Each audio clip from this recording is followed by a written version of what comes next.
যারা জাতির নেতা গান্ধীজির নাম কেটে দেয় তারা দেশকে কতটা ভালোবাসে সন্দেহ আছে। कहना क्या चाहते हो? হাসালে দিদি হাসালে, জাতির নেতা কে? মহাত্মা গান্ধী। ও কি জাতির নেতা হওয়ার যোগ্য? ওই মানুষটা অসহযোগ আন্দোলন করেছিল, সেই আন্দোলনের মধ্য দিয়ে তিনি কেন মারা যাননি? আমি সেটাই জানতে চাইছি। বা ভারতবর্ষে এত জন্তু শহীদ হয়েছে, উনি কেন শহীদ হননি? শুধুমাত্র ওনাকে ছেড়ে বাকি সবাইকে ইংরেজরা কী করে মেরে ফেললো? আর একটা কথা হচ্ছে কি, এই যে কলকাতায় যখন দাঙ্গা লেগেছিল, তখন ওই মহাত্মা গান্ধী উনিই বলেছিলেন যে হিন্দুরা তোমরা আর অত্যাচার কেন সহ্য করবে, তার থেকে হিন্দু মা বোনেদের বলছি নিজেরাই নিজেদের গলায় দড়ি দিয়ে তোমরা আত্মহত্যা করে নাও। তাহলে ইনাকে আমরা কিভাবে জাতির পিতা হিসাবে মানব? ইনি কি সত্যি জাতির পিতা হবার যোগ্য? ইনার কি এতটুকু যোগ্যতা আছে? আর উনি যদি জাতির পিতা হন, উনার বংশ পরম্পরায় তৈরি এই যে কংগ্রেস দল, উনি যদি আপনারই পিতা হন, তাহলে আপনি ওনার দলটা কেন ছেড়ে দিলেন? দেখুন দিদি, মহাত্মা গান্ধীকে তৃণমূল কংগ্রেস আর জাতীয় কংগ্রেস এরা জাতির পিতা মানতেই পারে, কিন্তু সমাজের একাংশ আমরা এখনও বেঁচে আছি যারা মহাত্মা গান্ধীকে শুধুমাত্র একজন পেশাদার রাজনীতিবিদ ছাড়া আর কিচ্ছু মানি না। এইটাও সম্ভব? ইতিহাসটাকে বিকৃত করে পশ্চিমবঙ্গের ছেলেমেয়েদেরকে ভুল বোঝানো হয়েছে। এতদিন পর্যন্ত মানুষ অজ্ঞ ছিল যে কে জাতির পিতা আর কে জাতির ক্ষতিকর্তা। এই মহাত্মা গান্ধী শুধুমাত্র আমাদের মনুষ্য জাতির ক্ষতি করা ছাড়া আর কিচ্ছু করেনি। তো আজকে এই দেশপ্রেমী মমতা ব্যানার্জিকে নিয়ে কথা হবে এবং তার পিতা তথা জাতির পিতা তার কথায় মহাত্মা গান্ধীকেও নিয়ে কিছু কথা বলবো। তোমরা ভিডিওটা শেষ পর্যন্ত দেখতে থাকো, কথা দিচ্ছি পেট ফেটে যাবে। তাহলে চলো আর বেশি না বকে ভাট, আজকের ভিডিওটা শুরু করা যাক। তো হে বাঙালি, হ্যালো বাঙালি, নমস্কার বাঙালি, কেমন আছো তোমরা সবাই? আশা করি অনেক অনেক ভালো আছো। আজকে একটা নতুন ভিডিওতে তোমাদের সবাইকে অনেক অনেক স্বাগত। अरे हाँ भाई हाँ। আর দেখেছেন, যেদিন কেটেছে আমি সেদিনই পাল্টা করে দিয়েছি। কর্মশ্রী আমাদের ছিল। মুখ্যমন্ত্রী মমতা ব্যানার্জি তিনি নাকি জনসেবামূলক 94টা প্রকল্প চালান। এই 94টা প্রকল্পের একটা প্রকল্পেও গান্ধীজির নাম নিয়ে কখনোই কোনো প্রকল্প চালু হয়নি। সব কিছুর পেছনে শ্রী, ঢপেশ্রী, চপেশ্রী, মিথ্যাশ্রী, কন্যাশ্রী, ঐক্যশ্রী, কত শ্রী, লাস্টে এলো কর্মশ্রী। সেই প্রকল্পের আন্ডারে মানুষজনকে কাজ দেওয়া হতো কি হতো না সেটা বড় কথা নয়। একটা কথাই বলতে চাই যে তুমি যদি এতই দেশের জাতির পিতা তুমি যদি বলতে চাও আমাদের মহাত্মা গান্ধীকে, তাহলে তো তোমারই এত যে সরকারি প্রকল্প আছে একটা প্রকল্পে তার নাম দেওয়া উচিত ছিল। এটার পেছনেও একটা বড় ষড়যন্ত্র আছে, কারণ তুমি কংগ্রেস ছেড়েছো, কংগ্রেসের মাই বাপ এই যে গান্ধীজি, তার নাম নিয়ে যদি তুমি কোনো প্রকল্প চালু করো তাদের আবার বিচি মাথায় উঠে যাবে, তাই হয়তো তুমি করতে পারোনি। কারণ রাহুল গান্ধীকে দিল্লিতে তো একটু তেল মেরে রাখতে হবে, নাহলে পশ্চিমবঙ্গের অবস্থা খারাপ হয়ে যাবে। তোমার যে চুরি করা নেতারা সবাই জেলে যাচ্ছে তারা আর ফিরবে না, এটাই হচ্ছে মেন কারণ। अरे झूठ बोल रहा है, ये झूठ बोल रहा है। 100 দিনের কাজ বন্ধ করে দিয়ে ভেবেছিল বাংলাকে জব্দ করবে, এত সস্তা। মুখ্যমন্ত্রী মমতা ব্যানার্জি শুধুমাত্র 100 দিনের কাজটা নিয়েই সবাইকে বলে, আর পশ্চিমবঙ্গের তিনি যে 26,000 জন মানুষের চাকরি খেয়েছেন সেটা নিয়ে কখনো কিন্তু তার মুখ থেকে কোনো কথা বেরোবে না। তার দলের নেতারা যে গরু চুরি, কয়লা চুরি, বালি চুরি এই সব কিছুর অভিযোগে গ্রেপ্তার হচ্ছে সেটা নিয়ে কখনো কোনো কিছু বলবেন না। তার দলের মন্ত্রী শিক্ষা দুর্নীতি করলো, তার দলের মন্ত্রী চাল নিয়ে দুর্নীতি করলো, সাধারণ মানুষ খেটে খাওয়া মানুষের দুমুঠো অন্ন চুরি করলো, সেগুলো নিয়ে কখনো কোনো কথা শুনতে পাবে না। কেন্দ্র সরকার 100 দিনের কাজের টাকা কেন বন্ধ করেছে? তো পশ্চিমবঙ্গের সরকারের একটা পলিসি আছে যে 100 দিনের কাজের টাকাকে নিয়ে অনেক জায়গা দিয়ে ঘুরিয়ে সেটা মমতা ব্যানার্জির নাম তাতে লেবেল লাগিয়ে দিয়ে সেইটা পশ্চিমবঙ্গের মানুষের সামনে হাজির করা হয়। তো এইরকম হাজির করাতে কেন্দ্র সরকার যখন বুঝতে পারলো যে 100 দিনের কাজের টাকা নিয়ে মুখ্যমন্ত্রী নয়ছয় করছেন এবং তার দলের নেতারা ফুলে ফেঁপে উঠছে, তখনই কিন্তু প্রতিবাদ করে লোকসভা ভবনে এবং সেখান থেকেই 100 দিনের কাজ বন্ধ হয়ে যায়। শিক্ষামন্ত্রী তিনি জেল থেকে বেরিয়ে এসে বলছেন যে আপনার দলের নেতারা বৌদিবাজ, চোর, চিটিংবাজ। তাহলে একটা কথা বলো তো, তুমি কি সত্যি চোরের সঙ্গে কে কারা ঘরে? চোরই ঘরে, ভালো মানুষের সাথে ভালো মানুষই ঘরে। এবার কে ভালো কে খারাপ সেটা তো উপরওয়ালা বিচার করবে, তুমি অন্তত সেটা করতে যেও না। বাংলাকে জব্দ করাচ্ছি, তোমাদের স্তব্ধ করব। আমরা চলি সমুখ পানে, কে আমাদের বাঁধবে? বিজেপি রইল পেছুর টানে, কাঁদবে তুমি কাঁদবে। বিজেপি কাঁদবে কিনা আমি জানি না, কিন্তু বিজেপি যদি একবার ক্ষমতায় আসে তাহলে পশ্চিমবঙ্গের প্রতিটা নেতা কিন্তু জেলে যাবে। ওদের সাথে খুব খারাপ হতে চলেছে, কারণ এই যে 15 বছর ধরে পশ্চিমবঙ্গের খেটে খাওয়া মানুষের টাকা নিয়ে নয়ছয় হয়েছে, দুর্নীতি হয়েছে, মন্দির, মসজিদ, মাদ্রাসা, গির্জা, কত কি হয়েছে মানুষের ট্যাক্সের টাকায়। তাদের স্বাস্থ্য পরিষেবা ঠিক নেই, শিক্ষা ঠিক নেই, কোনো কিছু তো ঠিক নেই। পশ্চিমবঙ্গের মুখ্যমন্ত্রী তিনি নিজে বাঁচতে পারবেন তো? সেটা নিয়ে একটুখানি সন্দেহ হচ্ছে। বিজেপি কাঁদুক কি না কাঁদুক, তৃণমূল কাঁদা শুরু করে ফেলেছে। তা না হলে একসাথে এতগুলো মন্দির তৈরি করা, সেটা কি পশ্চিমবঙ্গের মানুষের টাকা বেশি হয়ে গেছিল? সেটাই জিজ্ঞাসা করছি। আজকে পশ্চিমবঙ্গে একটা রাস্তা ভেঙে গেলে সেই রাস্তা সারানোর লোক নেই, কিন্তু মন্দির করার জন্য বহু লোক চলে আসছে।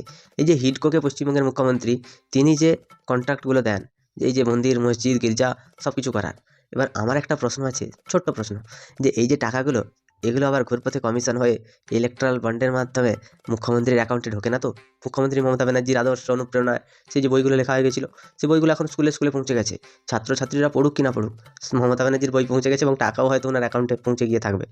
এইরকম করেই চুরি হচ্ছে, মানে ঘুরপথে চুরি। আর কিছু বন্ধ করলে, কিছু বললেই সে হচ্ছে বিজেপি দালাল, এই হচ্ছে বিজেপি চক্রান্ত হচ্ছে। সবাই চক্রান্ত করছে মমতা ব্যানার্জির বিরুদ্ধে, শুধুমাত্র তিনিই সত্যি। তাতে আমার বাল ছেঁড়া গেল। ওই হোম মিনিস্টার অপদার্থ হোম মিনিস্টার, এইরকম বাজে হোম মিনিস্টার আমি জীবনে দেখিনি। একদম পারফেক্ট কথা বলেছো। আগে প্রতি বছর একটা করে মোটামুটি সন্ত্রাসবাদী এবং জঙ্গি হামলা হতো, প্রতি মাসে হতো, বছরে হতো, সবসময় হতে থাকতো। এখন কাশ্মীর থেকে 370 ধারা বাতিল করেছে, তার জন্যই হচ্ছে তিনি অপদার্থ।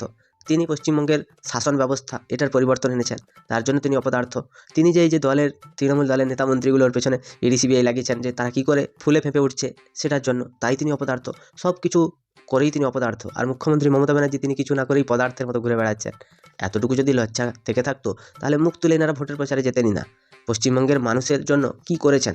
শুধুমাত্র দুয়ারে সরকার, দুয়ারে রেশন, এইসব দুয়ারে দুয়ারে দিয়ে মানুষের মন জুগিয়ে চলার চেষ্টা করছেন। আপনি যদি ভালো শিক্ষা দিতেন, স্বাস্থ্য দিতেন এবং বিভিন্ন রকমের আইনের পরিকাঠামোগত ব্যবস্থার উন্নয়ন করতেন, তাহলে দেখতেন না দুয়ারে রেশন দিতে হতো না। যারা রেশন নেওয়ার তারা ঠিক দোকানে চলে যেত। পশ্চিমবঙ্গের মুখ্যমন্ত্রী তিনি অনেক বড় মাপের খেলোয়াড়। আর পশ্চিমবঙ্গের মানুষ হচ্ছে পৃথিবীতে বিশ্ব বোকা। আর মানুষের উচিত একটাও বার অন্তত চেঞ্জ করে দেখা। 34 বছর দিলে সিপিএমকে, 15 বছর দিলে পশ্চিমবঙ্গের মুখ্যমন্ত্রী, বর্তমান মুখ্যমন্ত্রী মমতা বন্দ্যোপাধ্যায়কে আরেকটা সুযোগ আমরা দিয়ে দেখি না? 5 বছরের পরে যদি ভালো না লাগে তাহলে চেঞ্জ হয়ে যাবে। আরে জিও গুরু। ক্লিয়ার কেন হয় না প্রতিদিন? অভিশাপে দিদি, অভিশাপে। শুধুমাত্র গ্রুপ সি গ্রুপ ডি কর্মীদের যে কালকে থেকে বেতন বন্ধ হয়ে গেছে, তো তাদেরই অভিশাপে ভয়েসগুলো ক্লিয়ার হচ্ছে না। কারণ পশ্চিমবঙ্গের মানুষকে তো তুমি প্রতিবারে ড্রপ দাও, প্রতিবারে মানুষের মন জুগিয়ে চলার চেষ্টা করো। তাই পশ্চিমবঙ্গের ওই মানুষগুলোর অভিশাপ পড়েছে তোমার উপরে, তারা আজকে রাস্তায় নেমেছে। এতদিন কিন্তু তারা রাস্তায় নামেনি, কারণ কি?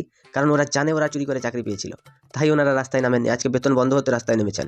এতদিন ধরে যে এসএসসি যারা শিক্ষক আছেন, তারা জীবনের বাজি রেখে সরকারের বিরুদ্ধে লড়াইতে নেমেছিলেন, দুবার নবান্ন অভিযান করেছেন। তখন কিন্তু এই গ্রুপ সি গ্রুপ ডি কর্মীগুলো একটাও আসেনি। আর একটা কথা হচ্ছে কি, যখন মুখ্যমন্ত্রী 20,000 30,000 টাকা করে ভাতা দেওয়ার কথা বলেছিলেন, তখনও কিন্তু এরা বাইরে বেরিয়ে আসেনি।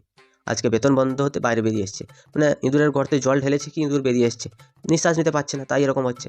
তো এইসব যে স্বার্থান্বেষী মানুষগুলো, ইনাদের বেতন বন্ধ করে সরকার পুরো পারফেক্ট কাজ করেছে। কারণ ইনাদের মতো যারা চিটিং বা চুরি করে যারা চাকরি পেয়েছে, তাদের এই পশ্চিমবঙ্গের স্কুলগুলোতে থাকার কোনো অধিকার নেই। এদেরকে পুলিশে দেওয়া উচিত।